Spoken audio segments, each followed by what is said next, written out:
नमस्कार, आप देख रहे हैं वार्तिक टीवी और मैं हूं सुभाष शर्मा। वार्तिक टीवी के इस special enterprise special show seeking the enlightenment में आप सबका स्वागत है। जैसा कि आप जानते हैं, वार्तिक टीवी का ये वीकली फीचर है, बहुत ही स्पेशल फीचर है जो हम हर सप्ताह आपके समक्ष लेकर आते हैं। और ये एपिसोड, ये प्रोग्राम समर्पित होता है भारतीय वांग्मय को, भारतीय पुरातन संस्कृति को, भारतीय ज्ञान परंपरा को, जिसे हम गीता उपनिषद के जरिए समझते हैं, समझाते हैं। और इसमें हम सभी उन जिज्ञासु हमारे दर्शकों का स्वागत करते हैं, साथ ही उन लोगों का भी भरपूर स्वागत करते हैं जो गीता उपनिषद को समझना चाहते हैं या कि भारतीय परंपराओं से और सनातनी परंपराओं से अलग विलग हो गए हैं। उन्हें भी हम इस प्रोग्राम के माध्यम से स्वागत करते हुए हमारी इस ज्ञान परंपरा से रूबरू करवाते हैं। और इस प्रोग्राम में हमारे साथ हमेशा जुड़ते हैं ऋषिकेश से आचार्य राधा जी, और साथ ही हमारे साथ जुड़ते हैं जवाहरलाल नेहरू विश्वविद्यालय दिल्ली से प्रोफेसर आर.एन. झा साहब, और साथ ही सीनियर जर्नलिस्ट और कॉलमनिस्ट श्रीमान विठल जी नाडकर्नी, और हमारे साथ जुड़ते हैं गोविंद गुरु यूनिवर्सिटी गोधरा गुजरात के प्रोफेसर एन.एम. खंडेलवाल साहब। साथ ही हमारे साथ जुड़ते हैं राजस्थान सरकार के कल्चर और आर्ट मिनिस्ट्री के ज्वाइंट सेक्रेटरी श्रीमान पंकज जी ओझा। और साथ ही आज एक बहुत ही ज्यादा स्पेशल और बहुत बड़ी खबर है और बहुत बड़ी खुशखबरी है हमारे सबके लिए कि हमारे साथ आज जुड़ रहे हैं his excellency high commissioner of West Indies, Trinidad and Tobago in India, his excellency doctor Roger Gopal साहब। और साथ ही आज हमारे साथ गेस्ट स्पीकर के तौर पर जुड़ेंगे मोतीलाल बनारसी दास के संस्थापकों में से एक, यानी MLBD पब्लिशिंग हाउस के संस्थापकों में एक संस्थापक आरपी जैन साहब हमारे साथ जुड़ेंगे। और साथ ही आज एक सूचना भी है कि पाकिस्तानी ऑक्यूपाइड जम्मू एंड कश्मीर मूल के इन दिनों इंग्लैंड निवासी डॉक्टर अमजद अयूब जी मिर्जा के बैकएक की वजह से आज वो नहीं जुड़ पा रहे हैं। तो इस तरह से ये हमारा प्रोग्राम है जिसमें हम हमारे विद्वान पैनलिस्ट का स्वागत करते हैं और उनके माध्यम से हम इस ज्ञान परंपरा को, ज्ञान सत्र को जारी रखे हुए हैं। तो हम हमारे एस्टीम्ड पैनलिस्ट को जोड़े, इससे पहले आपको यह जानकारी दे देना चाहते हैं कि आज का एपिसोड गीता उपनिषद के अध्याय 3 के श्लोक 3 से 8 तक रहेगा। अब तक आपने जाना कि अर्जुन जिस तरह से महाभारत के युद्ध में विषाद योग को प्राप्त हुए, उसके बाद उनके गुरु भगवान श्री कृष्ण किस तरह से अपने शिष्य अर्जुन को ज्ञान मार्ग के सांख्य योग के माध्यम से यह ब्रह्म विद्या सिखा रहे हैं। और इसमें आज भगवान कर्मयोग के ऊपर प्रकाश डालेंगे। तो चलिए बढ़ते हैं और करते हैं कार्यक्रम की शुरुआत। लेकिन इससे पहले I would like to acknowledge one very important thing that this programme is powered by MLBD research and resource foundation which is initiated by Motilal Banarsi Das publishing house since 1903। ये पब्लिशिंग हाउस, ये प्रकाशन समूह हमारे ज्ञान परंपरा को, हमारे भारतीय वांग्मय को, इंडोलॉजी को, संस्कृत को जिस तरह से देश विदेश में अपने प्रकाशन के माध्यम से फैलाता चला आ रहा है 1903 से, यही प्रकाशन समूह हमारा नॉलेज पार्टनर है। They are our knowledge partners. तो करते हैं प्रोग्राम की शुरुआत और हमारे एस्टीम्ड पैनलिस्ट को जोड़ते हैं। जैसा हमने आपको बताया, आज हमारे साथ बहुत ही गौरवमयी, बहुत ही ग्रेशियस प्रेजेंस है his excellency doctor Roger Gopal साहब की। हमारे साथ हमारे एस्टीम्ड पैनलिस्ट जुड़ गए हैं। मैं सबसे पहले your excellency welcome. Thank you very much, thank you. और साथ ही हमारे साथ जुड़ चुके हैं जवाहरलाल नेहरू विश्वविद्यालय के JNU के professor, senior professor Ramnath ji Jha. साथ ही हमारे साथ जुड़ चुके हैं प्रोफेसर एन.एम. खंडेलवाल साहब। साथ ही हमारे साथ जुड़ चुके हैं सीनियर कॉलमनिस्ट और सीनियर जर्नलिस्ट विठल जी नाडकर्नी, मुंबई से जुड़ चुके हैं। और हमारे साथ जुड़ चुकी हैं ऋषिकेश से आचार्य राधा जी, और हमारे साथ जुड़ चुके हैं आरपी जैन साहब। तो हम प्रोग्राम की शुरुआत करते हैं और सबसे पहले आज के जो श्लोक हैं, श्लोक 3 से 8 चैप्टर 3 के हम रिसाइट करा रहे हैं। इसके बाद प्रोग्राम की फॉर्मल शुरुआत की जाएगी।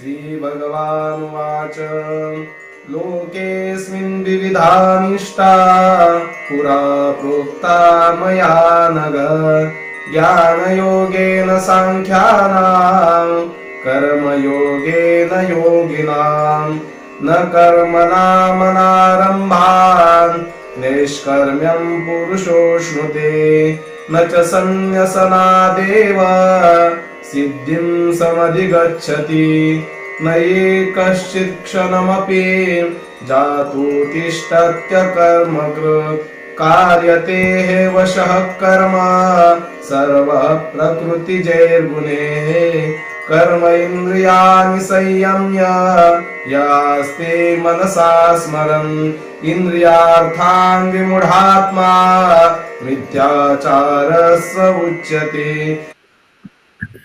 मनसा नियम्यारवतेऽर्जुन कर्म इन्द्रिये कर्मयोगम् असक्तः स विशिष्यते नियतं कुरु कर्म त्वं कर्मजायो ह्यकर्मणः शरीरयात्रापि च ते न प्रसिद्धेद कर्मणः यज्ञार्थात् कर्मणोऽन्यत्र लोकोऽयं कर्मबन्धनः तदर्थं कर्म कौन्तेय मुक्तसङ्गः समाचर स यज्ञः प्रजः सृष्ट्वा पुरोवाच प्रजापतिः अनेन प्रसविष्वध्वम् एषवोत्तिष्ठ कामधूत्.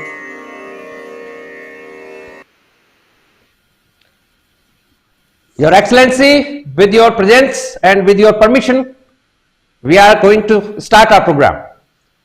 Yes, thank you very much. Thank you so much.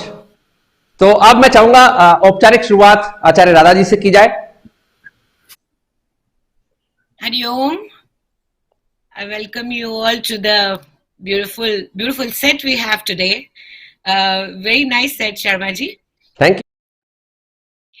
I'm going to start with a small chanting to bring the gist of the shlokas from 3 to 8 of chapter 3, and the chanting goes like Om Kayena Vacha Manasendriyerva Buddhyatmana Va Prakrite Swabhavat Karomi Yat Yat Sakalam Parasmai Narayanaayeti Samarpayami. Om Shanti Shanti Shantihi. This is a chanting which is done by all we karma yogis and brahmajnanis and bhaktas. And the meaning of this chant is that all actions done by my mind, senses, and my bodies are due to your Prakriti, O Lord, and I offer them back to you, my Narayana. That's my prayer towards you. And that's exactly what we are going to talk about in today's topic from verses 3 to 8. Now, we've already seen in the second chapter that the dharma of Ishvara or Brahman or Purusha is samatvam, asangatvam, chetna matra. Samatvam means oneness, asangatvam means unattachment, and chetna matra means pure consciousness. The one who gains this is called a brahmajnani. And this is explained in the verse number 3 that Jnana Yoga is for sannyasis and Karma Yoga is for grahasthas.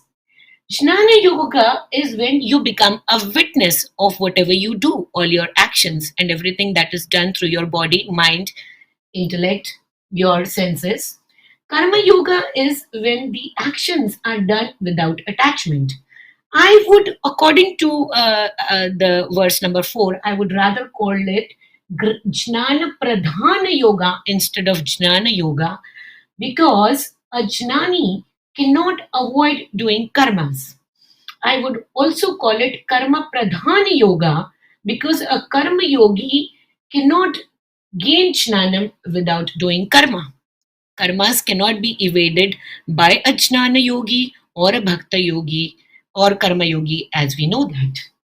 Now, as per the verse number 5, Lord Krishna says that all the actions are due to your Prakriti. Now, Prakriti, which consists of the three gunas, Sattva, Rajas, and Tamas. Here we are talking about the Prakriti guna that a jiva has, which is the Varna Dharma, Ashrama Dharma. Varna Dharma means a Brahmin, etc. Ashrama Dharma means Brahmacharya, etc. His or her Dharma. Then there is your country Dharma, the situational Dharma, or the social Dharma, etc. Verse number 6 talks about the organs of action, karma, indriya, mouth, hands, legs, reproductive organs, and anus. Verse number 7 talks about the jnana indriya, hearing, touching, seeing, smelling, and tasting. Now, in order to give a gist of the 6th and 7th verses, I would just say that if you're served dal and you crave for malai kofta, then you're being a hypocrite. That's what exactly Lord Krishna says here. Why don't you let others decide what you're going to eat or what you're going to drink or what you're going to wear? Now, it becomes very easy for a man to, follow karma yogi, because for him, all the answers would be anything. What do you want to eat? Anything. His favorite dish is anything. It becomes a little difficult for women to become karma yogis, because they might take half their life thinking if God orange is going to make me look good or not, or should I go for an orange or not. So that was just to make it a little hilarious, just to explain what I was saying here. Now, if you're following your Prakriti Dharma, but you are moving towards Brahmajnanam, there you need to go through the Antakarana Shuddhi. What is Antakarana Shuddhi? Here we use the word Chittam. In Hindi, we use the same word Chit. Chit ko Shuddha karna, but in English we are giving you two words, Chit and Chittam. Chittam here means the Shuddhi of Manas. Manas means the mind and your logical thinking. Chittam here also means buddhi, which is knowledge and intellect. It also means ahankara, your ego. We're going through a purification process of manas, buddhi, and ahankara. For that, you need to do action. You need to study. Holding a book is also action. You need to do austerity, do penance, do guru seva, go to the ashram or seek knowledge. That is again action. Now, here karma comes that when you something and then you can do better karma, but others do better karmas and purify themselves. In both the ways, karma is going to be very important. What happens after a person gains brahmajnanam? There also he needs to do action. In the ashram where I studied, long before I joined the ashram, there was a young and dynamic person who gained brahmajnanam, and he asked our guru Swamiji, and he said that, can I join politics? And the answer was, yes, you are a brahmajnani, you can join politics. That person happens to be the Prime Minister of our country at the moment, Mr. Narendra Modi. After gaining brahmajnanam also, a person is going to do karma, which is going to be prakriti based. He also asked me, when I asked my guru that what am I supposed to do? He said, you're very courageous and you love challenges. So you're going to go to Japan and teach Vedanta in Japanese language. Here we are doing the best. Now, Arjuna's question was answered in verse number 8. He said, Lord Krishna said that I've already given you brahmajnanam. Now I'm going to think what is best for you. Go and follow your Kshatriya Dharma. Because a guru always knows what is the best for him. After gaining brahmajnanam, he needs to get back into karma again, and as per guided by our guru. That's what I would like to say, Sharma ji. Good presentation and very well done. So मैं चाहूंगा professor Jha साहब अपनी बात एक बार रख लें. पहले झा साहब रखेंगे, देन फिर हम हिज एक्सीलेंसी के पास चलेंगे. जी बहुत बहुत धन्यवाद. सबसे पहले तो आचार्य राधा जी ने बहुत अच्छी तरह बताई है सारी बात, लेकिन मैं दो बिंदुओं पे आज ध्यान आकर्षित करना चाहता हूं. एक तो जो चौथा श्लोक है, न कर्मणा मनारंभात नैष्कर्म्यम पुरुषो स्नुते न च संन्यासनादेव सिद्धिम समधिगच्छति. यहाँ जो संन्यास शब्द है, तो यहाँ का जो अर्थ है वो तो ये है कि यदि कर्म का कोई त्याग कर दे तो फिर उससे सिद्धि नहीं हो सकती। कर्म करते हुए ही नैष्कर्म तक कोई पहुंच सकता है। जब तक हम कर्म नहीं करते तब तक हमें पता नहीं चलता कि हम सकाम कर्म कर रहे हैं या निष्काम कर्म कर रहे हैं। तो एक तो बात ये है। दूसरी बात है कि छठे अध्याय के पहले श्लोक और दूसरे श्लोक में भगवान कृष्ण ये एक्सप्लेन करते हैं कि सन्यास क्या है। तो अनाश्रितः कर्म फलम कार्यम कर्म करोति यः स सन्यासी च योगी च न निरग्निर्न चाक्रिय। वहां वो डिफाइन करते हैं कि कर्म फल को जो आश्रित नहीं करता, बिना कर्म फल के जो कार्य करता है, और जो केवल कर्तव्य भाव से काम करता है, फल संकल्प उसके मन में नहीं रहता, स सन्यासी च योगी च, उसी को हम सन्यासी कहते हैं, वही योगी भी है। और उसके साथ उन्होंने कहा कि उसको हम सन्यासी नहीं कह सकते जो ये समझता है कि मैं कोई कार्य ही ना करूं, वो सन्यासी नहीं है।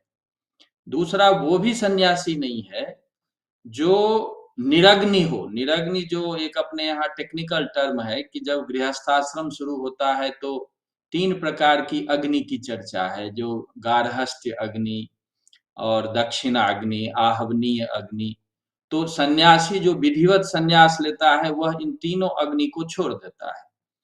भगवान कृष्ण स्पष्ट करते हैं कि कोई यदि ये सोचे कि मैं कर्म का त्याग कर दूं तो मैं सन्यासी हूं, या मैं अग्नि का उपयोग ना करूं तो मैं सन्यासी हूं, तो उसको सन्यासी हम नहीं मानते।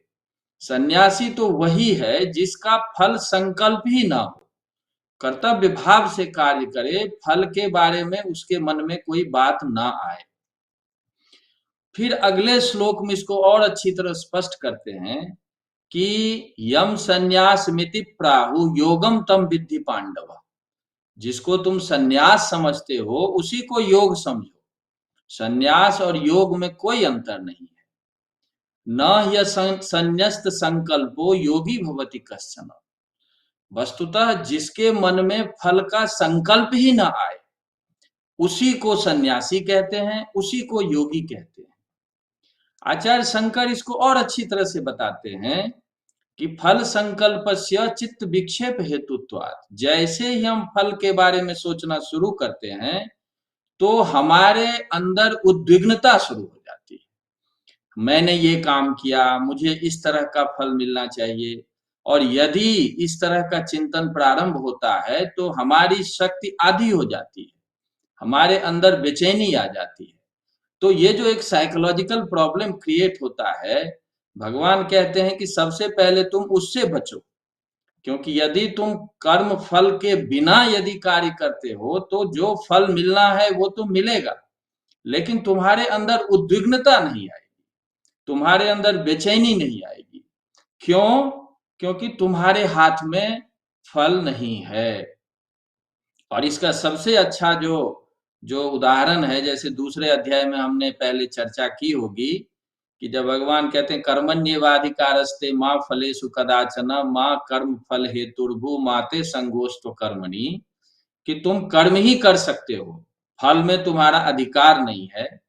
तुम कभी ये मत सोचो कि मैं फल का कारण हूं, और तुम्हें यह भी नहीं सोचना चाहिए कि अकर्म में तुम्हारी आसक्ति हो। तुम्हें कर्म भी करना है, कर्म फल का कारण भी नहीं बनना है, और कर्म करना ही पड़ेगा। और इसको और अच्छी तरह एक्सप्लेन करते हैं बड़ा मैथमेटिकली गीता के 18वें अध्याय में, कि कोई भी कार्य व्यक्ति करता है उसके 5 कारण होते हैं। और कोई यदि ये समझता है कि मैं कार्य करता हूं और मैं ही केवल कारण हूं, ऐसा नहीं होता। तो 5 कारण कौन कौन है? अधिष्ठानम तथा कर्ता करणम च पृथक विधम विविधाश्च पृथक चेष्टा दैवम चैवात्र पंचमम। कि एक है अधिष्ठान, जैसे अभी हम टीवी पे बैठे हैं तो ये पूरा जो सेट है, पूरा जो सिस्टम है, ये अधिष्ठान है। जब तक ये नहीं होगा तब तक ये कार्य नहीं होगा जो अभी चल रहा है। ऐसे ही करण है, इसमें बहुत प्रकार के इंस्ट्रूमेंट लगे हुए हैं, बहुत तरह की चीजें जुड़ी हुई है। इसके अतिरिक्त अनेक चेष्टाएं हुई हैं, सबसे संपर्क स्थापित किया जाता है, सबसे सब प्रकार की बातें होती हैं, और उसके बाद एक करता है, जैसे मैं बोल रहा हूं या कोई दूसरा सुन रहा है तो वो करता है। और अंत में कहते हैं कि प्रकृति का भी जो कॉस्मोस का जो कॉस्मिक लॉ है वो भी काम करता है। अभी यदि प्रकृति में कोई अनहोनी हो जाए तो ये कोई कार्यक्रम नहीं हो सकता। तो भगवान कृष्ण कहते हैं कि कोई भी काम यदि होता है उसमें 5 कारण होते हैं, उसमें केवल 20% व्यक्ति का रोल है, 80% तो दूसरे हैं। तो जब किसी कार्य में 80% दूसरे का रोल है तो 20% जो व्यक्ति काम करता है वो कैसे क्लेम कर सकता है कि मैं मेरे अनुसार फल हो। इसीलिए तुमको फल के बारे में नहीं सोचना चाहिए। और उसके बाद अगले श्लोक में उसको कंक्लूड करते हैं कि तत्रैवं सति कर्तारम आत्मानम केवलम तु यह। इतना समझाने के बाद भी यदि कोई कहता है कि मैं ही सब करता हूं, 100% मेरा कंट्रीब्यूशन है, तो मेरे अकॉर्डिंग रिजल्ट आना चाहिए, तो कहते हैं कि इसका मतलब पश्यति अकृत बुद्धित्वात् न स पश्यति दुर्मति। इसका मतलब बुद्धि उसकी रिफाइंड ही नहीं हुई है, अभी बुद्धि उसकी बड़ा स्थूल स्तर पे है। तो ये सारी बातें जो हैं वो जब हम जोड़ते हैं इसको कि ये सन्यास क्या चीज है, उसके बाद जो असक्त शब्द आया है, असक्त क्या चीज है, तो ये सारी बातें स्पष्ट हो जाती है कि कर्म करना ही पड़ेगा। अब आप शास्त्र के द्वारा निर्धारित कर्म करते हैं तो एक बात हुई, शास्त्र के द्वारा निर्धारित नहीं है कर्म वो करते हैं तो दूसरी बात हुई, और बिना कर्म फल के संकल्प के यदि कार्य करते हैं तो तीसरी बात हुई। और निष्काम करते करते, कर्म करते करते जब आपकी आत्म शुद्धि होती है, जैसा अभी आचार्य जी ने कहा था कि भगवान स्पष्ट रूप से कहते हैं कि कायेन मनसा बुद्ध्या केवलैरिंद्रियैरपि योगिनः कर्म कुर्वन्ति संगम त्यक्त्वात्म शुद्धये। जब निष्काम कर्म हम करते हैं तो हमारा अंतःकरण शुद्ध होता जाता है, और अंतःकरण शुद्ध होते होते जब उस मूल सत्य से, ब्रह्म से, ईश्वर से हमारा साक्षात्कार होता है तो फिर निष्काम से नैष्कर्म पे आ जाता है। नैष्कर्म और निष्काम कर्म में अंतर यह है कि नैष्कर्म वो भाव है जहां उस ईश्वर से अभेद हो जाता है, फिर कोई कर्म ही नहीं होता। जैसे यस्त्वात्मरतिरेव स्यात् आत्मतृप्तश्च मानव आत्मन्येव च संतुष्टस्तस्य कार्यम न विद्यते। भगवान कहते हैं कि जब उस ईश्वर से तादात्म्य हो जाता है उसके बाद जो कार्य होता है वो ईश्वर का कार्य होता है, फिर व्यक्ति का कार्य ही नहीं होता। तो इस रूप में हम यदि देखते हैं तो ये तीसरे से लेकर और 8वें तक जो है वो भगवान इस तरह का संदेश हमें देना चाहते हैं। तो मैं इसी बात पे अभी इसको रोक रहा हूं, फिर आगे हम चर्चा करें। बिल्कुल ठीक है, बिल्कुल ठीक है। फैंटास्टिक प्रेजेंटेशन एंड बहुत ही जबरदस्त आपने अपना, हमेशा की तरह it's a treat to listen to you. And now on behalf of our entire team and our all panellists we welcome his excellency. Thank you so much, moderator. And again, thank you for inviting me to this very special program here today. Before I share some thoughts, I would like to share an experience.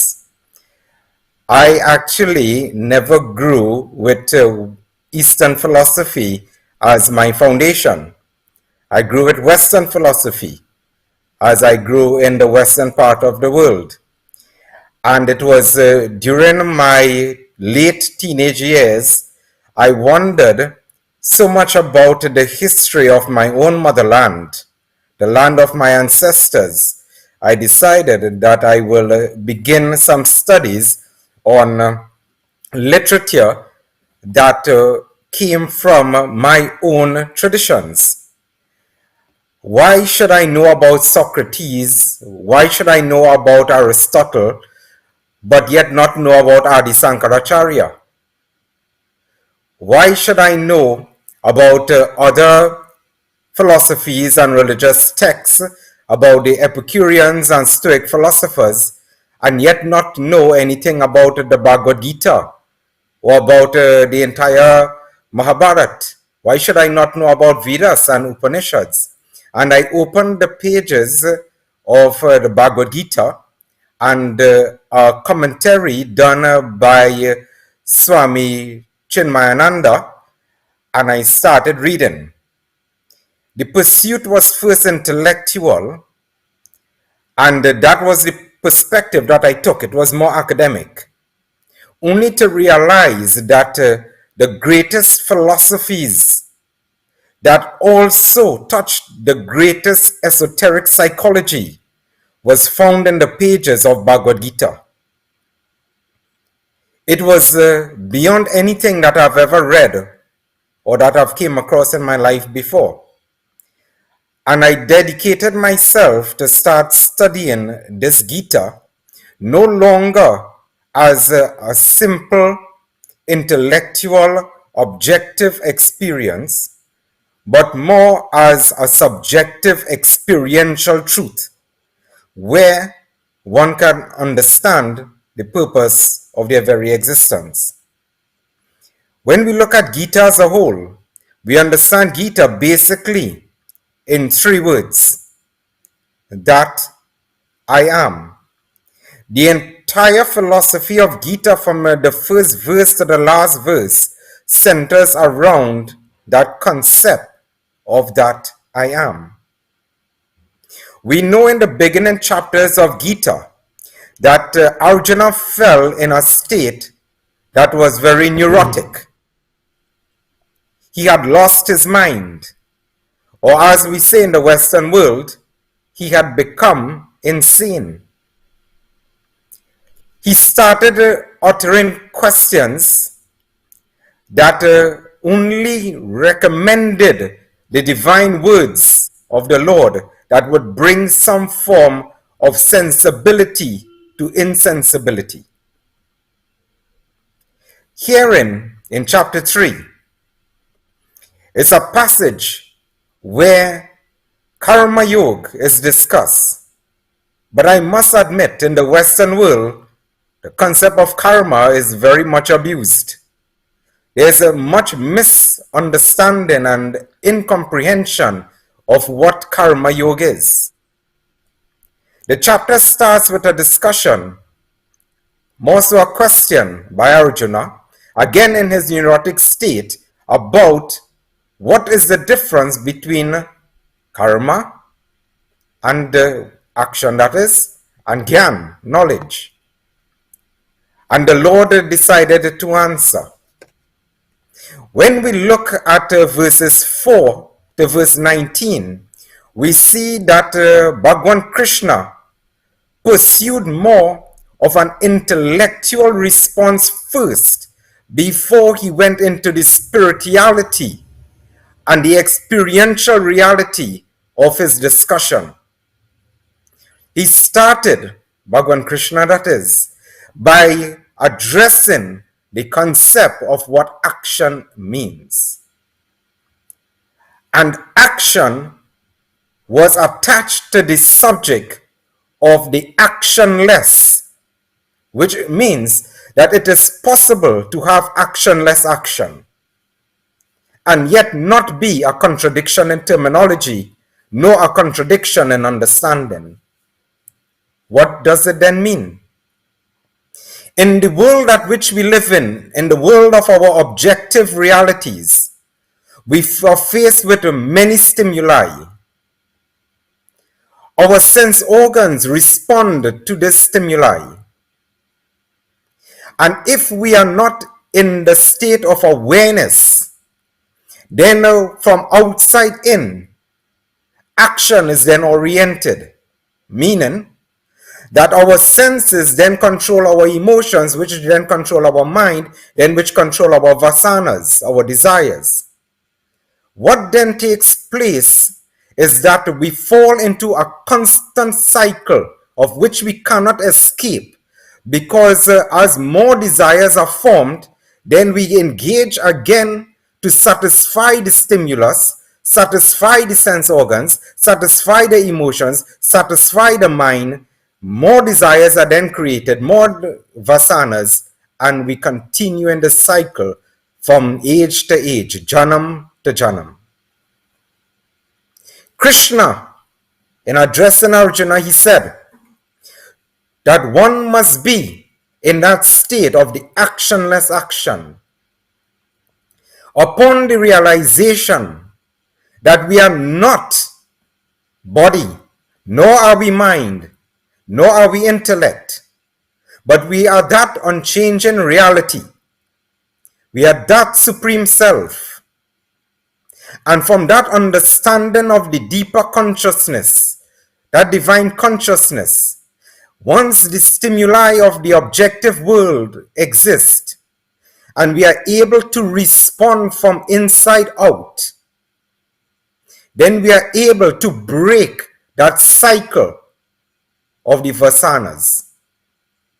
We then establish ourselves in that state of equipoise, in that state of quietude, whereby all actions are now based on the substratum of our very being, Brahman, that I am. It is therefore possible for us to engage in that actionless action, which then means that we are not engaged in inaction, we do not do nothing, but we engage in action through our actionless state of divine consciousness, our unchanging reality.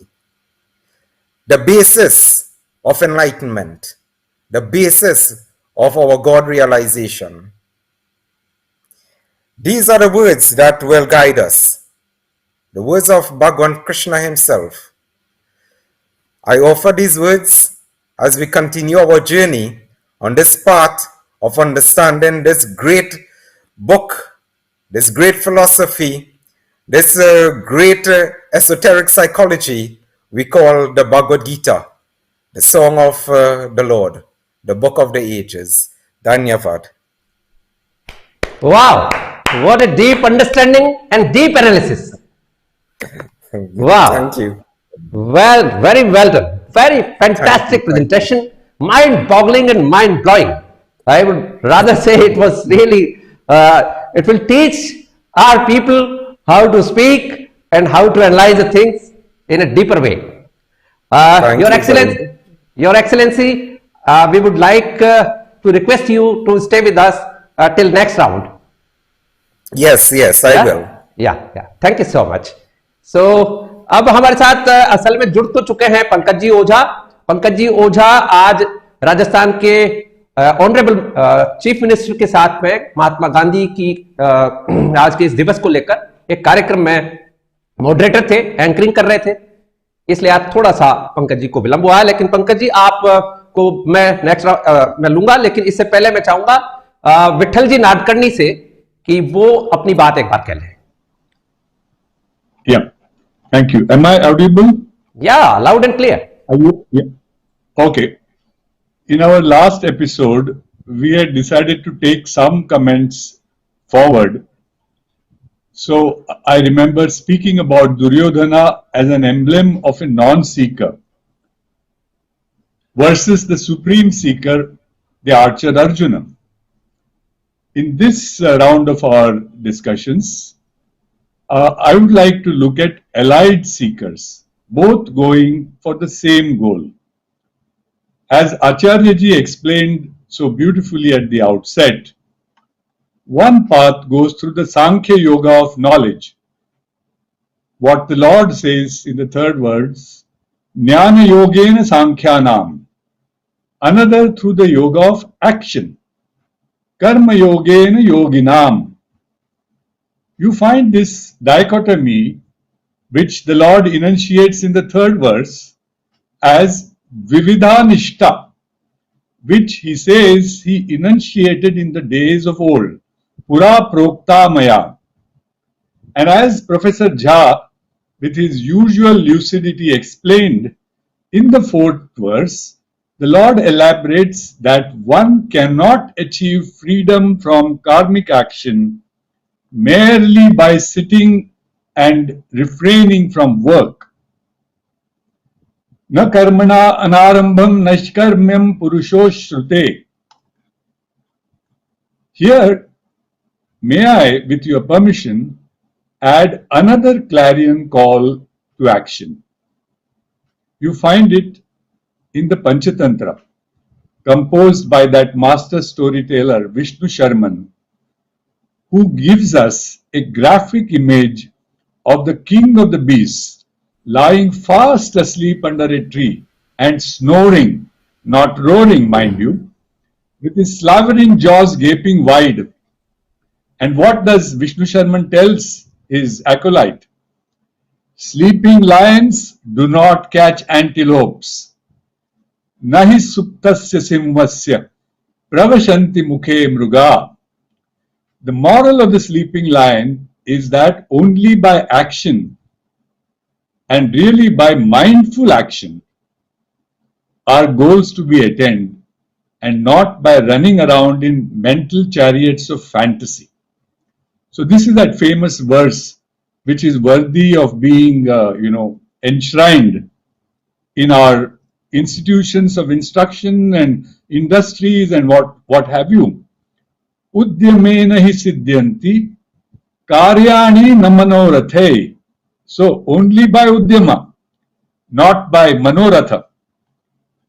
Of course, the Niti Shastra also praises udyama, which is equated to effort, industry and action as a man's best friend. Na asti udyama samaha bandhuhu. That is also because there is no greater enemy of man than laziness or inaction.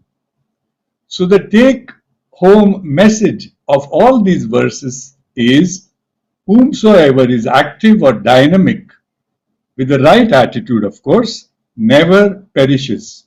Kurvano navasidati. This is in fact the conclusion of the Bhagavad Gita itself, which we shall see later proclaimed in chapter 18.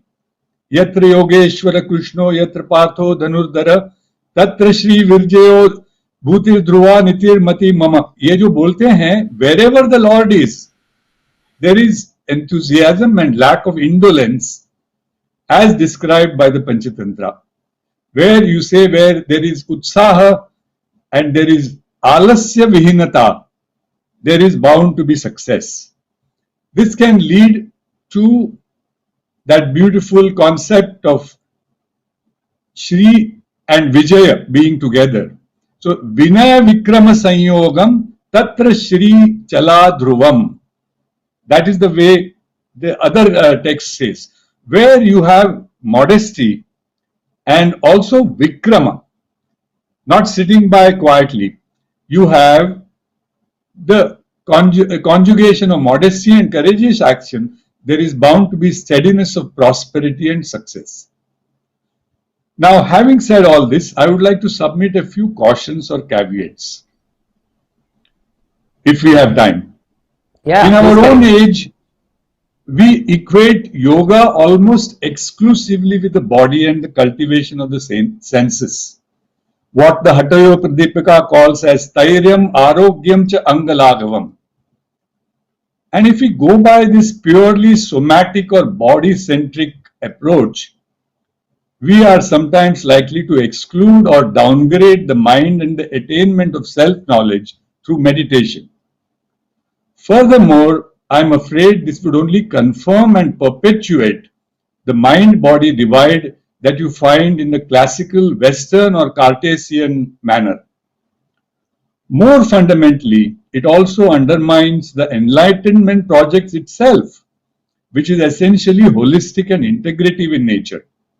So, what I would like to conclude this particular dissertation would be to yoga, whether of jnana or of hatha, is ultimately about yoking the individual jivatman with the universal paratmanam, though with two different means. So, here it is also not fair to blame the West alone for this mind-body schizoid schemes. We've had them in the East as well. That is why in the very first verse of the Hatha Yoga Pradipika, Yogi Svatvarama describes Hatha Yoga as that metaphorical ladder, Rohini, or the physical means of reaching Raja Yoga and its lofty goal of self-realization. And in the very next verse, after saluting his master Adinatha, Svatvarama again re-emphasizes that he is offering yoga only or solely as the means or the way of reaching Raja Yoga. Pranamya Shri Gurunatham Svatvaramena Yoginaha, he says, Kevalam Raja Yogaya Hatha Vidyopadishyate. In the process, look at how beautifully he creates a pun. Kevalam Raja Yogaya can also be read as Kaivalyam Raja Yogayam. So only for self-realization or Kaivalyam is the discourse or Upadesha of Hatha or yoga of action being offered. Good. The same harmony of contemplative action that I spoke about in our last session is reflected in the 18th verse of the Master's discourse. Here, he says he offers seated postures prescribed for Shakti Chalana as the very ones needed for Kaivalya Sadhana of the Jnana Yogins and the Samkhyas, which he categorically clarifies as being acceptable to both Munis such as Vashishta and Yogis such as Sri Matsyendranath. So Vashishtadasya Munish Matsendrasya Yogibihi Ankikritanyasani Kathyante Kanishchanmaya. So this is the kind of holism that we find that we should not lose sight of. Why there is no real physical divide between the way of the yogis and the way of the Samkhyas. Some emphasis of action may differ, but ultimately the goal is really enlightened action. What Jasap talked about, Naishkarmya, from Nishkama. So it doesn't matter that you haven't got the result, but you have 90% of the deal, as modern motivators will tell you, is in showing up, in being present, in acting, and in being counted, where the good men come. And that is the Lord's clarion call to his disciple. He says, this is not the time to run away from the battlefield. This is not the time to worry whether you will be killing your grandfather or your guru. This is the time to do the right action, my dear, and the right action is the only action available to people devoted to sattva and not to rajas or tamas. I think I would like to leave the discourse at this because we have so many other interesting viewpoints that I am eager to hear. Thank you. में देख लेंगे, time रहेगा तो जरूर आपसे सुनना चाहेंगे, and it's always interesting to listen to you. And today we are having with us Shri R.P. Jain Saab from very prestigious and very well-known publishing house, Motilal Banarsi दास. हम उनसे जानेंगे कि ये जो पब्लिशिंग हाउस है इसकी शुरुआत कैसे हुई और कैसे ये केवल इंडिक और केवल भारतीय जो वांग्मय है उसी में अपना काम करते हैं. अदरवाइज बहुत सारे पब्लिशिंग हाउसेज हैं जो डिफरेंट कामों में लगे हुए हैं, लेकिन इनका जो कमिटमेंट है उसके बारे में आज जानेंगे कि इन्होंने किस तरह से पूरी दुनिया की सेवा की है. तो अब उनके पास और इसके बाद में प्रोफेसर अखंड खंडेलवाल साहब के पास जाएंगे, लेकिन इससे पहले मैं चाहूंगा कि एक बार पंकज जी अपनी बात कह लें. जी सुभाष जी, मैं सबसे पहले आपको साधुवाद दूंगा और गीता के अनुसार साधुवाद दूंगा, जिससे आप ये जान पाएंगे कि आप वास्तव में कर क्या रहे हैं. गीता के 18वें अध्याय के 69वें श्लोक में भगवान गीता के लिए कहते हैं कि मुझमें पराभक्ति करके जो इस परम गोपनीय संवाद का जो मेरे भक्तों में कहेगा वो मुझे ही प्राप्त होगा. यानी आप परमात्मा की प्राप्ति के लिए प्रयास चल रहा है आपका. आप समझ में आया. और फिर इससे आगे ये भी कहा इन्होंने कि इस भूमंडल पर इससे प्रिय काम मेरा और कोई नहीं है जो गीता का संदेश प्रसार आगे कर रहे हैं उसके लिए. और अगले वाले श्लोक में तो वो ये और भी कह रहे हैं कि जो मनुष्य इस हम मेरे धर्म में संवाद का अध्ययन भी कर लेगा, उससे भी मैं ज्ञान यज्ञ से पूजित होऊंगा। और 18वें अध्याय के 71वें श्लोक में भगवान और भी आगे बढ़ जाते हैं कि गीता क्यों पढ़नी चाहिए। ये सवाल कई लोग करते हैं, उनके लिए ये उत्तर है कि श्रद्धावान और दोष दृष्टि से रहित जो मनुष्य इस गीता ग्रंथ को सुन भी लेगा, वो भी शरीर छूटने पर पुण्य कार्यों के शुभ लोकों में समाहित हो जाएगा। तो गीता का भगवान ने इतना महत्व 18वें अध्याय में बताया है, और इसलिए मैं आपको साधुवाद दूंगा कि आप बहुत ही परम पुनीत कार्य कर रहे हैं, भगवान का ही कार्य कर रहे हैं। और आज 30वें अध्याय के कुछ श्लोक हैं जो विद्वान, मैं ज्यादा बोलूंगा नहीं है, काफी विद्वान हमारे साथ हैं, शॉर्ट में अपनी बात रख देता हूं कि बात आती है कि मनुष्य न तो कर्मों का प्रारंभ किए बिना रह सकता है और न कर्मों के त्याग से सिद्धि को प्राप्त होता है। चाहे कोई कितना ही सोच के बैठ जाए कि मैं कोई कर्म करूंगा ही नहीं, लेकिन परमात्मा आपसे करवा ही लेगा। ये बात एक जगह सत्संग में हो रही थी, तो एक सेठ जी ने कहा मैं ये बात मानूंगा ही नहीं, क्योंकि सत्संग में ये बात हो रही थी कि भगवान चाहेगा तो तुम्हें ठोक पीट करके भी सही खाना खिला ही देगा। वो एक बियाबान जंगल में जाकर के बैठ गए। अब वहां पर भी वो बैठे हुए थे पेड़ के नीचे, तो लोगों ने सोचा कोई पहुंच ही गया कि ये कोई साधु बैठे हैं, वहां उनके लिए खाना रख गए। दूसरे दिन उन्होंने सोचा मैं इतने गहरे जंगल में जाऊंगा कि कोई मुझे ढूंढ न सके। अब वो वहां भी जाकर के बैठ जाते हैं। अब वो सोचते हैं कि मैं नीचे बैठूंगा फिर खाना रख जाएगा कोई, तो पेड़ के ऊपरी सिरे पर बैठ गए। अब नीचे कोई दो लोग जा रहे थे, उनके हाथ में खाना वाना था, फिर उन्होंने डाकुओं की आने की आहट सुनी तो खाना छोड़ करके भाग गए। कुछ डाकू अपना डाका डाल करके आए और अपने माल का बंटवारा उस पेड़ के नीचे करने लगे। तो अब उन्होंने कहा कि यार ये खाना रखा हुआ है, ये कहाँ से आया, इससे बियाबान जंगल में। तो डाकुओं के सरदार ने एक डाकू को रोका कि इसको खाना मत, ये शायद अपने को मारने के लिए रखा है कि अपन इसको खा के मर जाए और कोई इसको लूट करके ले जाए। अब उन्होंने कहा यार कि ऐसा कोई ढूंढा जाए जो इसको चख ले तो अपन खा ले इसको। तो उन सेठ जी ने सोचा कि मुझे देख न ले अब, क्योंकि अब तलाश करेंगे कि कोई मिला आसपास। तो पत्तों की सरसराहट हुई, तो एक डाकू का ध्यान ऊपर गया। उसने कहा अच्छा ये है, इसने रखा है खाना। तो उसको उतारा तो उतरने को तैयार नहीं, उन्होंने कहा गोली मार देंगे, नीचे आ जा फटाफट। सेठ जी नीचे पधारे, उनसे कहा खाना खाओ। तो सेठ जी तो कसम खा के बैठे हैं कि चाहे कुछ भी हो जाए मैं तो परमात्मा की बात को असत्य सिद्ध करूंगा, खाऊंगा ही नहीं मैं खाना। थप्पड़ पड़े, लातें पड़ी, नहीं माने। लेकिन अंत में जब कनपट्टी पे बंदूक लग गई तो उन्होंने कहा मैं खाता हूँ। उन्होंने खाना खाया, स्वस्थ रहे तो डाकुओं ने भी खाया। फिर डाकुओं ने कहा तू खाना खा क्यों नहीं रहा था? तो कहा अजय का मैं ये शपथ लेके आया था कि चाहे कुछ भी हो जाए मैं खाना नहीं खाऊंगा, लेकिन परमात्मा ने जो संकल्प था कि मुझे खाना खिला के रहेगा, यानी परमात्मा जो चाहेगा वो करेगा ही, होगा ही, वो संकल्प सिद्ध हुआ। तो भगवान जो कह रहे हैं ना कि कर्मों का आरंभ किए बिना न तो कोई निष्कर्मता का अनुभव करता है, न कर्मों के त्याग से सिद्धि को प्राप्त होता है। वो प्रकृति अपने आप आपसे वो कर्म करवा ही लेती है जिसके लिए आप बने हैं। तो ये छोटी सी कथा थी। और कोई भी मनुष्य किसी भी अवस्था में क्षण मात्र भी कर्म किए बिना नहीं रह सकता, क्योंकि प्रकृति के परवश हुए सारे प्राणियों को प्रकृति के अनुसार कर्म करना ही पड़ता है। जैसे कोई बैठ जाए कि मैं तो आज अब कुछ भी हो जाए नहीं करूंगा, लेकिन प्रकृति कोई ना कोई ऐसा काम करेगी। हमारे दैनिक जीवन में भी हम देखते हैं कि कई बार सैटरडे संडे या छुट्टी के दिन हम सोचते हैं कि मैं तो आज आराम ही करूंगा, लेकिन प्रकृति आपको घर के बाहर निकालने के लिए अनेक जतन कर लेती है। तो प्रकृति आपसे अपने आप काम करवा लेगी जो वो कराना चाहती है।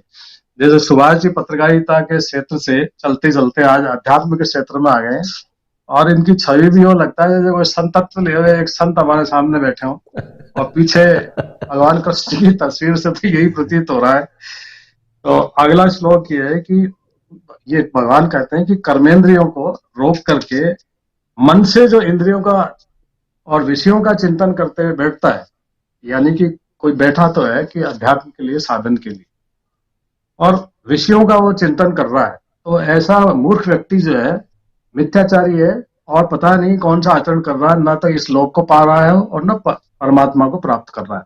इसके लिए हमारे शायर ने कहा है लोकेश जी ने कि कैसी दोहरी जिंदगी पड़ी हमारे भाग, खजुराहो मन में लिए जीते रहे प्रयाग। तो ऐसे मिथ्याचारी अगर कुछ करता है कि बैठा तो प्रयाग में है और मन में खजुराहो चल रहा है, तो कहीं पर भी नहीं पहुंचेगा वो। भगवान यहाँ ये कहने की कोशिश कर रहे हैं। और 7वें श्लोक में कह रहे हैं भगवान कि अर्जुन, जो मनुष्य मन से इंद्रियों पर नियंत्रण करके आसक्ति रहित होकर निष्काम भाव से कर्मेंद्रियों यानी सारी इंद्रियों के साथ कर्मयोग का आचरण करता है, वही श्रेष्ठ है। यानी भगवान यहाँ पर कर्मयोग की महत्ता बता रहे हैं, आगे बढ़ रहे हैं।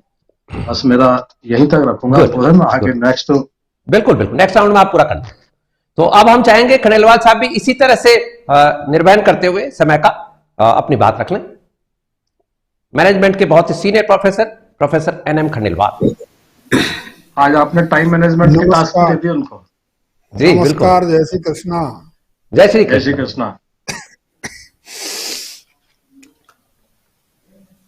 People don't want to work.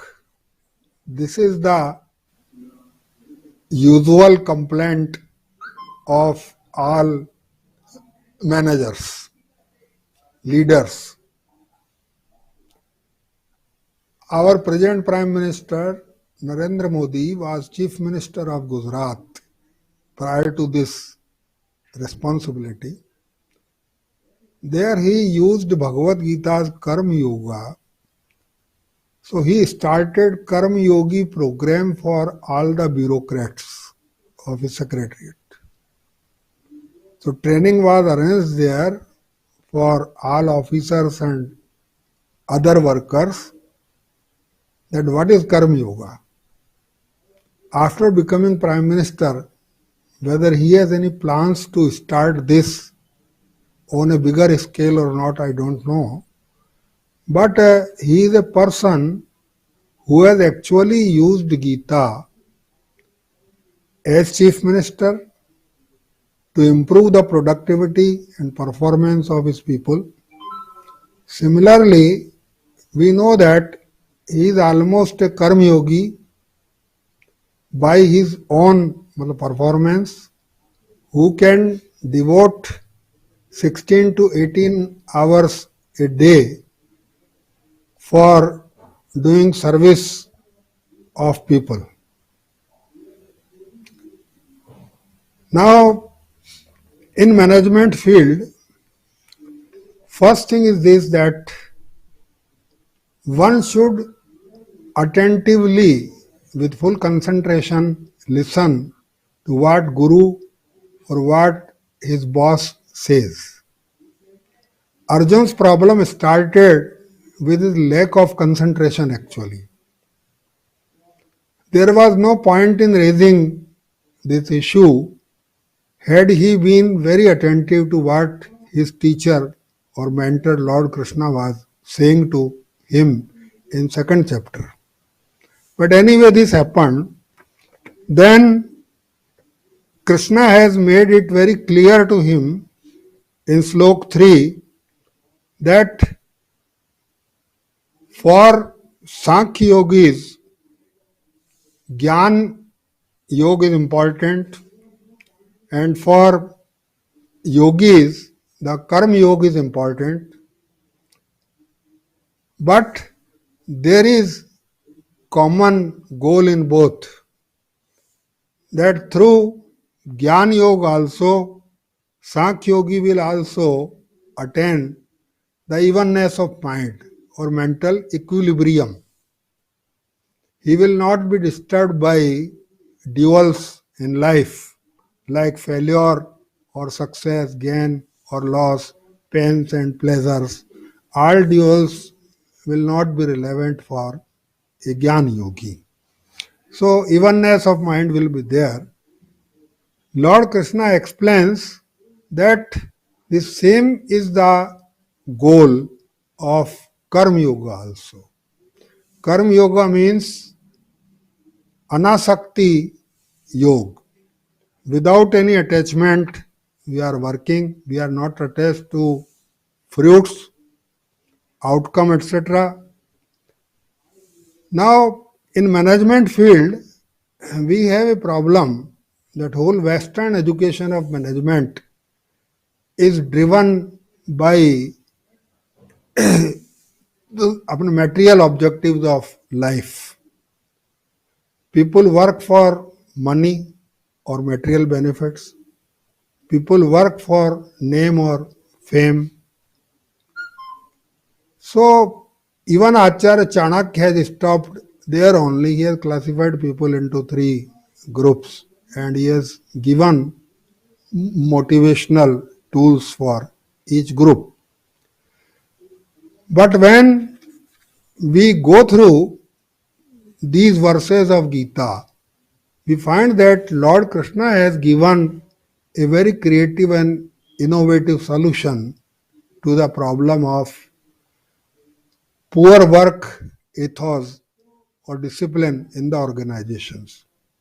He says one should do his duty as duty, not for money, not for name or fame. He says that inspiration is something different from motivation and it goes beyond money and material things. That is the major contribution of Bhagavad Gita for the field of management.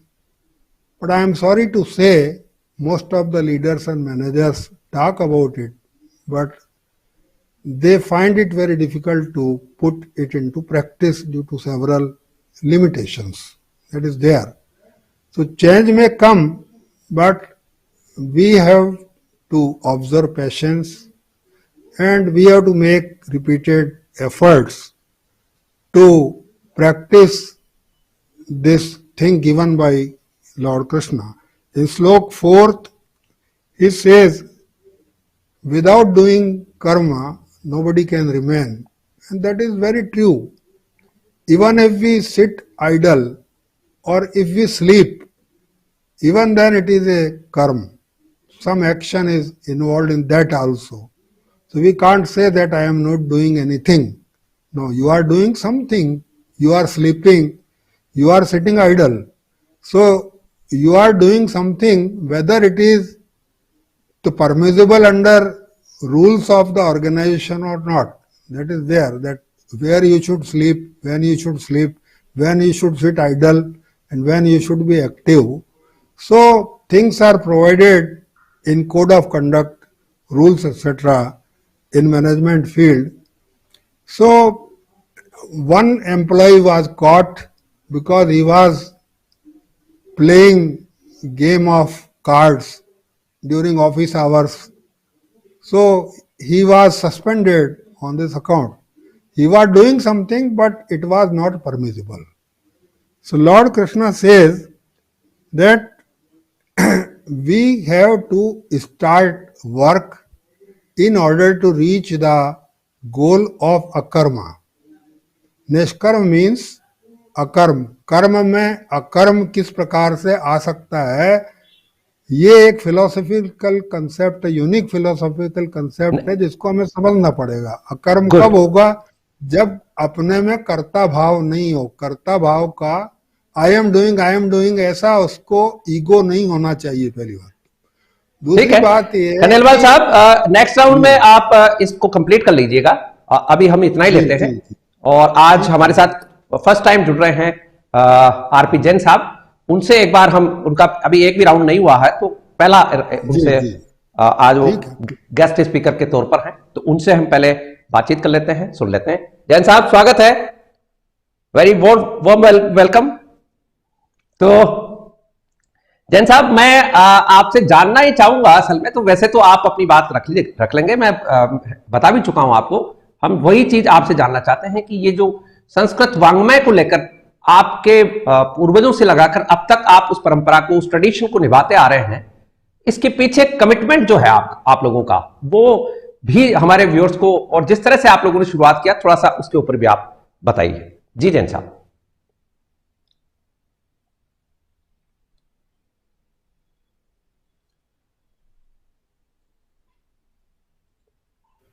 अब आ रही है? बिल्कुल आ रही है जी. सबसे पहले तो मेरा सबको चरण वंदन. आप लोगों ने सबने मुझे इस काबिल समझा कि इस प्लेटफॉर्म पे मुझे बुलाएं. मैं आप समझता हूं कि शायद कुछ अच्छे कर्म किए होंगे जो मैं इतने बड़े बड़े विद्वानों के सामने आ रहा हूं।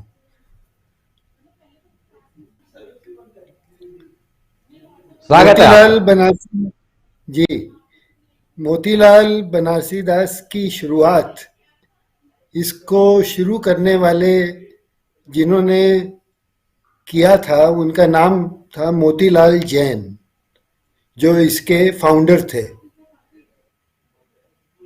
उनकी बैकग्राउंड ये थी कि वो एक केवल, आप समझ लीजिए कि एक बैंक एम्प्लॉय थे। उनके पास कुछ भी करने के लिए पैसा नहीं था, बिल्कुल भी, बिल्कुल पैसा नहीं था। लेकिन उनके अंदर लगन थी पुस्तकों के प्रति, और बुक लवर थे, और कई स्पिरिचुअल ऑर्गेनाइजेशंस के साथ वो जुड़े हुए थे। इसलिए उस लगन को उन्होंने चालू रखा। उससे जन्म हुआ इस बात का कि मुझे कुछ पुस्तकों का काम करना चाहिए। अब पुस्तकों का काम करने के लिए उनके पास रिसोर्सेज नहीं थे, कुछ नहीं था।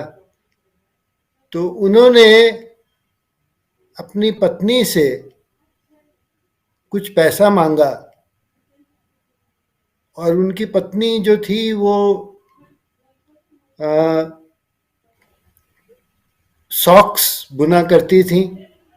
उनके पास भी पैसा आता तो कहाँ से आता, तो केवल आप समझ लीजिए कि उनको 27 रुपए मिले, और यही थी मॉडेस्ट बिगिनिंग मोतीलाल बनारसी दास की। और उनका जो शुरुआत में, मतलब जो कैपिटल था, वो मोतीलाल बनारसी दास का 27 रुपए से शुरुआत हुई थी। तो ये उसकी शुरुआत की हिस्ट्री है। मोतीलाल जैन के बड़े सुपुत्र थे बनारसी दास जैन, और उनकी फैमिली में करीबन मैं समझता हूँ उनके 6-7 लड़के रहे होंगे। मैं तो खैर बाद में जन्मा हूँ, तो उनमें से भी जनरेशन में आए हैं। लीजिए मोतीलाल जी से आपकी जो जनरेशन है वो कौन सी जनरेशन है इस वक्त? मैं 4th जनरेशन में आता हूं। 4th generation, good. तो मोतीलाल जी के बड़े पुत्र थे बनारसी दास जैन, और बनारसी दास जैन के सुपुत्र थे मेरे फादर, मेरे पिताजी, श्री शांतिलाल जैन। तो शांतिलाल जी ने इस काम को आगे बढ़ाया श्री सुंदरलाल जैन जी के साथ में, जो उनके अंकल थे, मतलब मोतीलाल जी के छोटे सुपुत्र थे। उनके अंदर पुस्तकों के प्रति, काम के प्रति बहुत लगन थी। तो he had a passion for books along with, जो मोतीलाल जी ने छोड़ा वो तो था ही था, लेकिन आप ये समझ लीजिए कि MLBD की शुरुआत 27 रुपए के कैपिटल के साथ हुई है। अब आज उसकी क्या वैल्यू होगी मैं नहीं जानता। तो ये मोतीलाल बनारसी दास का पहला जो यूनिट था वो कहाँ था, कहाँ से शुरू हुआ? इसकी शुरुआत लाहौर में हुई थी। लाहौर में हुई थी, जो आज पाकिस्तान है। और ये शुरुआत लाहौर में तो हुई, लेकिन क्योंकि पार्टीशन का टाइम जब आया तो सब कुछ तो जल जला गया था। Everything was burn down to ashes. और हमारे जो बुजुर्ग थे उनको वहां से निकलना था, वो निकलना भी आसान काम नहीं था। खाली हाथ वो एक शरणार्थी की तरह मेरे पिताजी और जो परिवार के लोग थे वो आए दिल्ली में शरणार्थी बनकर, क्योंकि उनके पास और कोई चारा नहीं था, सिर्फ एक ही सहारा था, वो था पटना में ब्रांच थी जो कि 1937 में एस्टैब्लिश हुई थी और वो आज भी है। टेक्स्ट बुक्स MLBD की जो चलती हैं वो पटना से चलती हैं। तो पटना में फिर आए, अल्टीमेटली ये पटना में कुछ महीने रहे, लेकिन इस तरह के पुस्तकों की मार्केट पटना नहीं थी, वो असली मार्केट थी बनारस।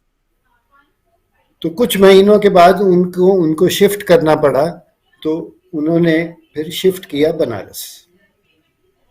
तो एक चीज में जी कंप्लीट कीजिए। जी बताएं बताएं। एक चीज मैं इस बीच में आपसे ये जरूर जानना चाहूंगा कि ये जो कंटेम्प्रेरी जो पब्लिशिंग हाउसेज हैं और जिस तरह की ये बुक्स छापते हैं जिससे बहुत बल्क में मनी कमा सकते हैं और बहुत सारा कमर्शियल एंटरप्राइज कर सकते हैं, ऐसे में इसके पैरेलल आप जिस तरह से इंडोलॉजी की, संस्कृत की, इंडियन स्क्रिप्चर्स की और ओल्ड स्क्रिप्चर्स की जो बुक्स लेकर आते हैं, तो किस तरह से आप लोग इसमें अपना कमिटमेंट बनाए हुए हैं? अभी भी आपको ऐसा नहीं लगता कि उधर जाकर पैसा ज्यादा कमाया जा सकता है बल्कि इधर में कम पैसा है? ऐसा है कि इसकी हिस्ट्री जो है, अगर आप उसको अगर MLBD की पिछले 120 बरस की हिस्ट्री को यदि आप देखें तो इसका क्रक्स ये है कि हमारी बहुत स्लो शुरुआत हुई थी, लेकिन स्लो के साथ साथ ये बिजनेस एक ऐसा बिजनेस है जो बहुत स्टेडी चल सकता है। अगर आप इसमें ये समझें कि इसके अंदर आप बहुत बड़ी छलांगे लगा सकते हैं, बहुत कमाई कर सकते हैं, बहुत पैसा आ सकता है दूसरे धंधों की तरह, तो वो मुझे नहीं लगता कि वो संभव है।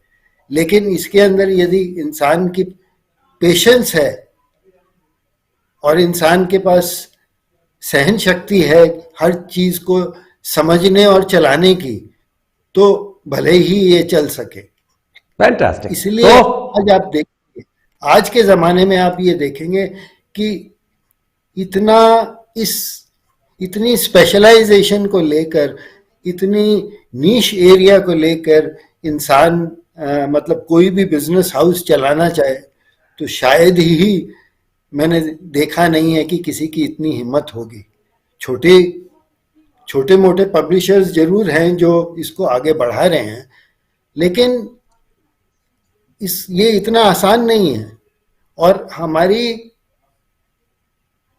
मैं इसमें ये कहना चाहूँगा, हम इसको इसलिए चला पाए हैं क्योंकि हमारा जो परिवार था वो एक जॉइंट फैमिली सिस्टम था और काफ़ी अरसे तक हम as a joint family business रहे हैं, इकट्ठा काम किया है, इसलिए हम इस काम को कर पाए हैं। अगर हम जॉइंट ना होते, इसके ऊपर किसी और दिन बात करेंगे। और ये जॉइंट फैमिलीज को लेकर हमारा एक कमिटमेंट भी है, इसके ऊपर एक शो भी हम करना भी चाहते हैं कि हमारी जो हमारे इंडिया की या बाहर की भी जो जॉइंट फैमिलीज हैं वो किस तरह से आराम से एक प्लेजेंट एनवायरनमेंट में रह सकती हैं। आजकल जिस तरह का न्यूक्लियर फैमिलीज का कॉन्सेप्ट चल रहा है, उसके बरक्स, उसके पैरेलल क्या सीन है और किस तरह की बात है, इसके ऊपर हम दोबारा से आपको इन्वाइट भी करेंगे और शो भी करेंगे। और हम हमारे व्यूअर्स को बता देना चाहते हैं कि आज हमने आरपी जैन साहब को इसलिए इन्वाइट किया है कि आप जान सकें कि भारत में ही नहीं पूरी दुनिया में हमारी संस्कृति की, हमारी भारतीय वांग्मय की ये जो ज्ञान परंपरा है, इसकी जो बुक्स हैं जो संस्कृत में हैं और संस्कृत से किस तरह से इन्होंने ओल्ड स्क्रिप्चर्स को लेकर पांडुलिपियां जुटाकर मैन्युस्क्रिप्ट्स लेकर और किस तरह का एक काम किया है, एक ड्राइव के तहत काम किया है और संस्कृत से इंग्लिश में ट्रांसलेशन करके और देश दुनिया में हमारी इस ज्ञान परंपरा को विस्तृत रूप में फैलाया है। और एक विद्वान व्यक्ति, यदि मैं याद करूं तो प्रोफेसर दयानंद भार्गव से एक दिन हमारी बात हो रही थी और उस वक्त जैन साहब भी हमारे साथ थे। जैन साहब के सामने कहा प्रोफेसर दयानंद भार्गव साहब ने कि जो काम भारत की सरकारें नहीं कर पाई वो एक व्यापारिक घराने ने कर दिया है। ये इतना बड़ा काम हुआ है, इसलिए आज हमने जैन साहब को इनवाइट किया था। अब हम हमारे क्रम में आगे बढ़ते हैं और आचार्य जी से एक बार फिर से एक राउंड करते हैं, एक ब्रीफ राउंड कर लेते हैं।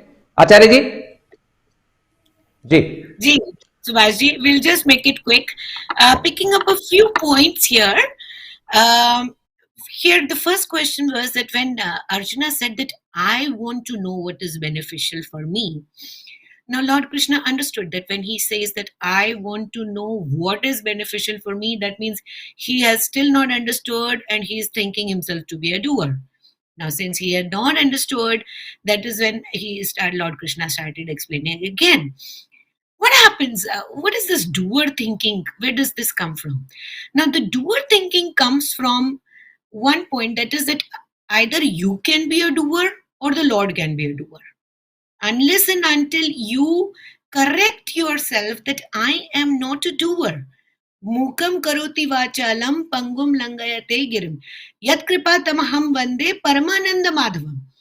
You, Madhava, you are the Paramananda, you are the Lord who makes the Pangum, Langayate, a lame person cross mountains.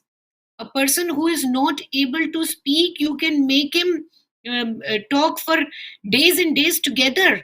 How can I be a doer? When everything in the world is done by you, the creator is you, the material and maker of this entire cosmos is you. When you did the first karma and you said that may I become many, that is how the karma started, then how can I be doing karma? These hands are doing what you are making them to do. These eyes are seeing what you are making them to see. My mind is thinking what you are making my mind to think. How can I say that this thought is mine when you are making the thought come in my mind? When you are making my intellect to grow, how can I say that this is my intellect? Unless and until you have that clarity that I can either be a doer or you can be a doer, unless and until you can choose that from your mind, your intellect, until then you cannot leave that doership. That's number one. Number two, when it comes to doing karmas, even if we look at doing small karmas, every house in this entire world goes to do puja or a prayer ceremony. They might take candles with them, they might take incense with them, they might take fruits with them, they might take some offerings like, lambs or some they might bake something or take some sweets for the Lord. They do the offering and then they say, oh Lord, I have come here to offer my prayers. Now please give me a Lamborghini. Now listen, you're asking for a Lamborghini after offering the sweets which are made by somebody else. The incense is made by somebody else. The candle is made by somebody else. The lamp is made by somebody else. It took 50 more people for this entire, the things to come to you. And there was another 50 more people who were involved in making and, packing them and labeling them and selling them. And that is how it has come to you. And you want a Lamborghini all by yourself for it. What about these people who have done the karma in order to bring that one incense which you are lighting with your hands, which are actually doing the action because of Ishvara, but you want a Lamborghini all by yourself? How is that justified? Good point. Good point. Fantastic. That cannot be justified in any way.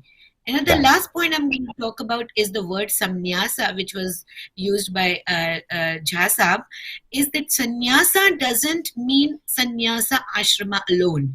Sannyasa doesn't mean that you become a monk after gaining jnanam. Sannyasa means samyak nyasaha asti iti sannyasa. The one that lives in totality of Brahma knowledge, that person is called a sannyasi. Oh, on to you, Sharma. Fantastic. जय साहब, आपके बाद में फिर हम excellency से request करेंगे। जी जय साहब।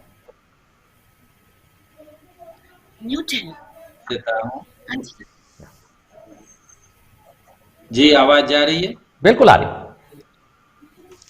हाँ, सबसे पहले मैं जैन साहब को बहुत बहुत धन्यवाद और बधाई देता हूँ, क्योंकि मैं तो संस्कृत का स्टूडेंट रहा हूँ और हंसराज कॉलेज में पढ़ता था दिल्ली यूनिवर्सिटी में। तो वहाँ जस्ट गेट पर इनका मोतीलाल बनारसी दास का बुक शॉप है। फिर वहीं से मैंने एमफिल पीएचडी किया था दिल्ली यूनिवर्सिटी से। तो मैंने जितनी बुक्स पढ़ी उसमें अधिकतर वहीं से खरीदी थी।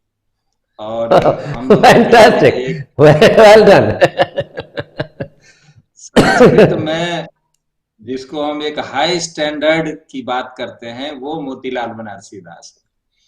तो भारत में विश्व स्तर का अपनी ज्ञान परंपरा को मेंटेन करना और सारी बुक्स ऐसी पब्लिश करना जिसमें एक ऑथेंटिक कंटेंट हो, तो इसका एक पर्याय है मोतीलाल बनारसी दास। तो इसके लिए सबसे पहले तो बहुत बहुत धन्यवाद। और इस कार्यक्रम के से आप जुड़े भी हैं तो इस दृष्टि से भी ये बहुत प्रसन्नता की बात है। शर्मा जी शुरू से ही उनकी चर्चा करते रहते हैं। तो एक बात तो ये थी। दूसरी बात है कि जो बहुत संक्षेप में यदि हम बात रखें तो जो 4 लेयर की बात कर रहे हैं, एक तो अकर्म की स्थिति है। अकर्म वो व्यक्ति करता है जो कर्म करते हुए भी या तो मोहवश या अज्ञानवश वो ऐसा मानता है कि मैं कुछ नहीं कर रहा, यद्यपि वो करता है। तो उसको तो भगवान कृष्ण कहते हैं कि ये आलस्य और ये जो इनएक्शन जिसके दिमाग में है वो बिल्कुल छोड़ दे, क्योंकि उसके बिना न तो उसका शरीर आगे बढ़ेगा, न परिवार बढ़ेगा, न समाज बढ़ेगा, न राष्ट्र या प्रकृति आगे बढ़ेगी। तो पहली बात ये है। दूसरी बात है कि इसके ऊपर है सकाम कर्म करने वाले। तो भगवान कहते हैं कि अकर्म से तो सकाम कर्म बहुत अच्छा है, क्योंकि वो फल की इच्छा से तो काम करते हैं। और जो इसी तीसरे अध्याय का जो 26वां श्लोक है उसमें भगवान कृष्ण कहते भी हैं कि जो व्यक्ति सकाम कर्म करता है उसको कभी भी डिस्टर्ब भी नहीं करना चाहिए। जो ज्ञानी लोग हैं उसको उसी रूप में काम करवाए और उसके फल को ध्यान में रखते हुए आगे बढ़ाए, लेकिन कर्म अवश्य होना चाहिए। उसके आगे वो निष्काम कर्म की बात करते हैं, जहां पर जो एक लार्जर स्केल पर है कि हमें कर्तव्य भाव से कार्य करना है लेकिन फल की इच्छा नहीं करनी है, और वो एक ज्ञान की ओर या ईश्वर की ओर उन्मुख होने का एक मार्ग है। उसी से अंतःकरण की शुद्धि होती है, उसी से ईश्वर के समीप व्यक्ति पहुंचता है।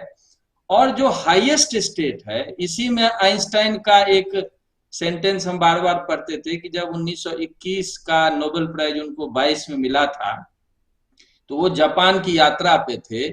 तो वो जाते जाते उनकी 2 लड़कियां थी, उनको वो वही अंतिम वाक्य बोलकर गए थे कि try to give maximum to others and take less from others. तो ये जो अधिक देने की बात, लोगों के लिए करने की बात, जन कल्याण की भावना के साथ कर्म करने की बात, इसको भगवान कृष्ण ने बहुत महत्व दिया है। और यही करते करते जब अंतःकरण की शुद्धि होती है, जब हम ईश्वर को जानते हैं, ईश्वर से एक हमारा तादात्म्य भाव स्थापित होता है, तो नैष्कर्म बन जाता है, फिर कर्म ही नहीं होता। फिर आप जो करते हैं वो एक अध्यात्म बन जाता है और वही एक आनंद का विषय है जो हमें करना चाहिए। ये अंतिम जबरदस्त जबरदस्त जबरदस्त झा साहब, जबरदस्त। तो अब हम your excellency, can you hear me? Yes. Yes, I'm hearing you. Are you hearing me? Yeah, loud and clear. Yes. Please. Yeah. And thank you again. My closing thoughts and remarks. Firstly, it was such a spirited, riveting conversation on Karma Yoga. I enjoyed it very much. Special thanks to Mr. Jan for putting me on, to you, Mr. Sharma, and giving me this opportunity today. And I would like to leave a quick thought, which is basically, if we look at a flower, a rose, who looks at the rose? Which is doing the action? Is it the eyes? Is it the mind? Or is it something that goes beyond the mind, beyond the eyes? Let us engage ourselves in finding the true experiencer of the experience. We are not the object, we are the subject. Let us enter into that realm which goes beyond the mind, beyond the intellect, experience that realism, that I am. Thank you all very much. तो अब मैं नाथकर्णी साहब एक minute में आप और खंडेलवाल साहब अपनी बात रख लें, फिर कार्यक्रम को कंक्लूड करते हैं. अनम्यूट कर लीजिए. Some additional information on Kapila Muni, the founder of Sankhya Vidya. In our own time, Swami Vivekananda has extolled the sage as the greatest psychologist the world has ever known, for showing how human consciousness is one of the key elements in the mental makeup of objects, internal as well as external. This is exactly what His Excellency was saying. Who is seeing the rose? Who is experiencing it? Now imagine the smarts of sage Kapila, who has made us aware of this conundrum and its possible solution, which is extolled by none other than Swami Vivekananda. You know, in this manifestation, which greatly predates the advent of Gautama the Buddha, Kapila looks for liberation from the cycle of rebirths through insight into the true nature of the self, which is what His Excellency also emphasized. What is the true nature of the self? And here, may I pause a little and take the liberty of thanking R.P. Jain personally for providing us ammunition for such a quest and such a journey. I remember the Ramcharitmanas that he presented to my erstwhile boss, Mr. M.V. Kamath, the venerable Washington correspondent of who later became the editor-in-chief of Illustrated Weekly. It was the beginning of a journey which has made me aware of the riches and the sheer scope of Indian culture, which was available for a very reasonable price.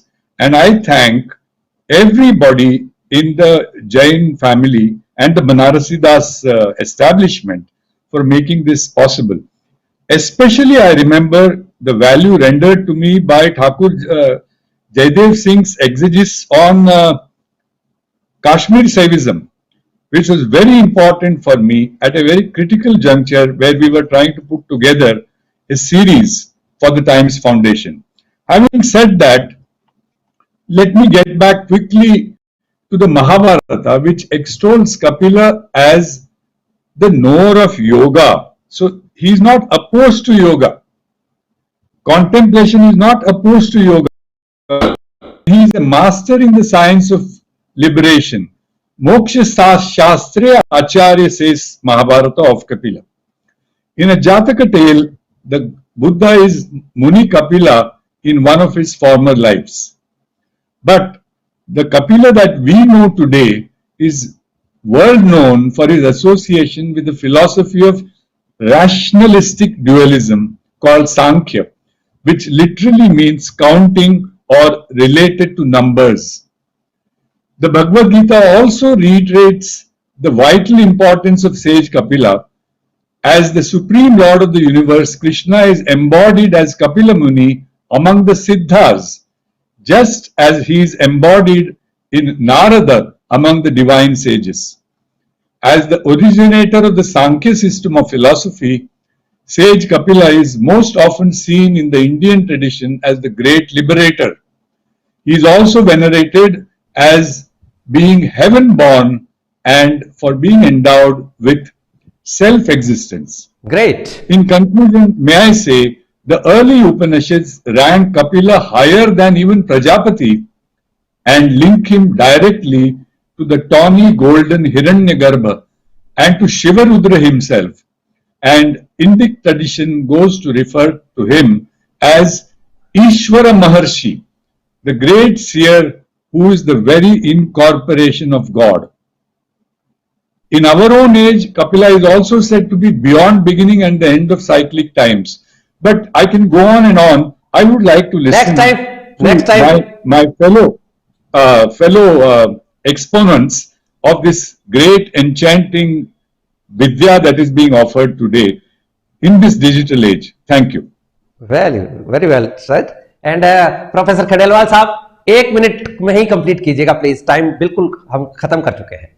Minute की बात मत करिए, मुझे कुछ बोलने दीजिए। नहीं, ये टाइम नहीं है, नेक्स्ट एपिसोड में बोल लीजिएगा जो कुछ रह गया। 1 मिनट बहुत है आपके लिए, प्लीज। ऐसा है कि भगवान कृष्ण जो है श्लोक 4 में स्पष्ट करते हैं कि समता बुद्धि के बिना कर्मयोग सिद्ध नहीं होता और बिना कर्म के प्रारंभ किए कोई कर्मयोगी बन नहीं सकता, और कर्म त्याग दिया जाता है तो भी इसको पाना संभव नहीं है। समता बुद्धि को कर्म का प्रारंभ ही नहीं करें या कर्म का त्याग कर दें तो समता बुद्धि प्राप्त नहीं की जा सकती।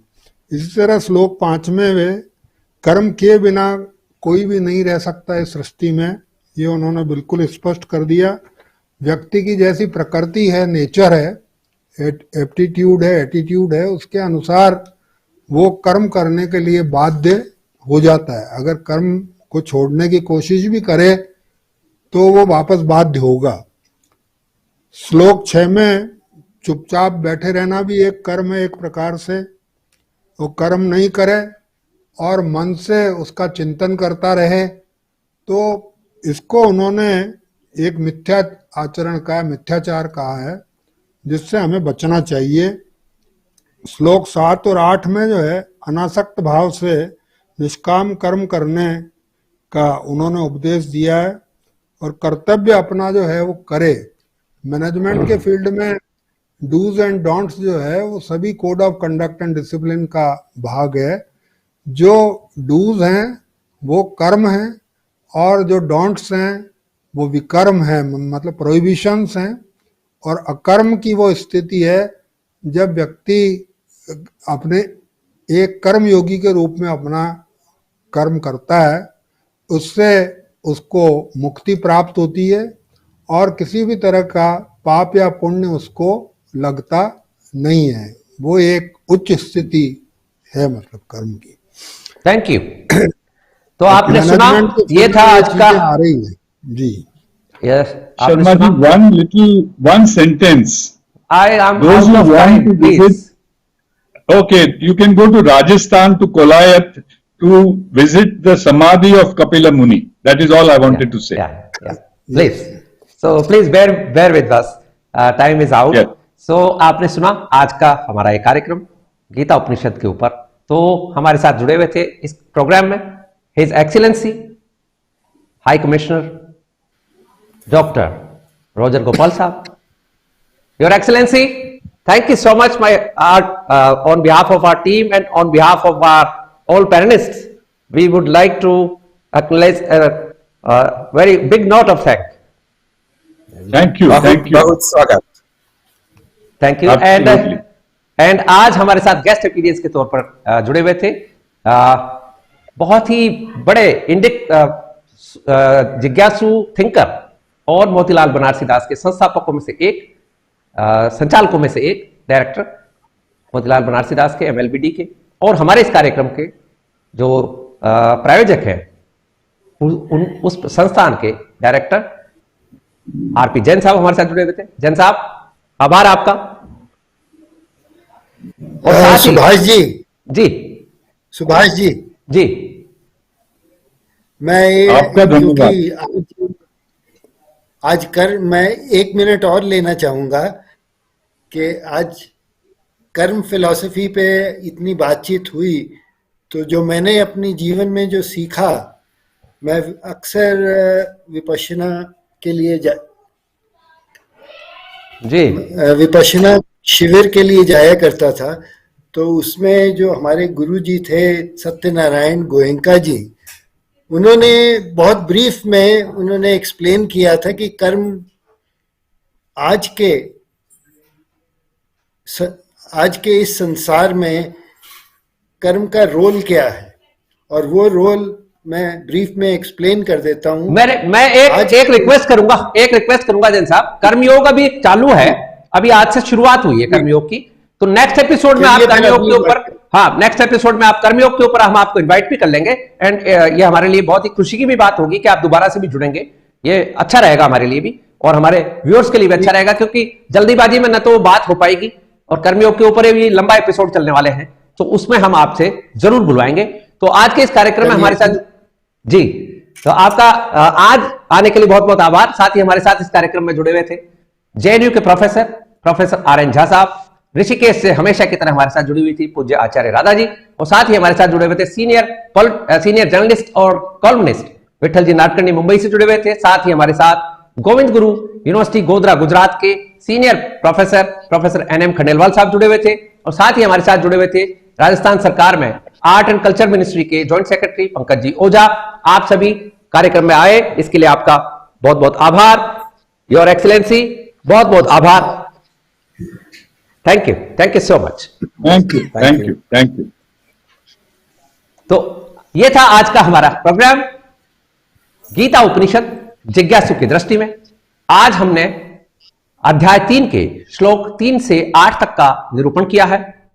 अभी हालांकि कर्मयोग बाकी है, कर्मयोग के ऊपर पूरी व्याख्या चलेगी, हमारे यही जो एस्टीम्ड पैनलिस्ट हैं ये और व्याख्यान करेंगे, तो हम लगातार लेकर आते हैं ये आपके समक्ष एपिसोड। और इस प्रोग्राम के, इस कार्यक्रम के, जैसा कि आप जानते हैं, जो नॉलेज पार्टनर हैं जिन्होंने पावर्ड बाय किया है MLBD research and resource foundation, which is initiated by Motilal Banarsi Das, आपने हमें ज्वाइन किया, इसके लिए आपका बहुत बहुत आभार, धन्यवाद। I wish you good luck, success and happiness. Thank you so much.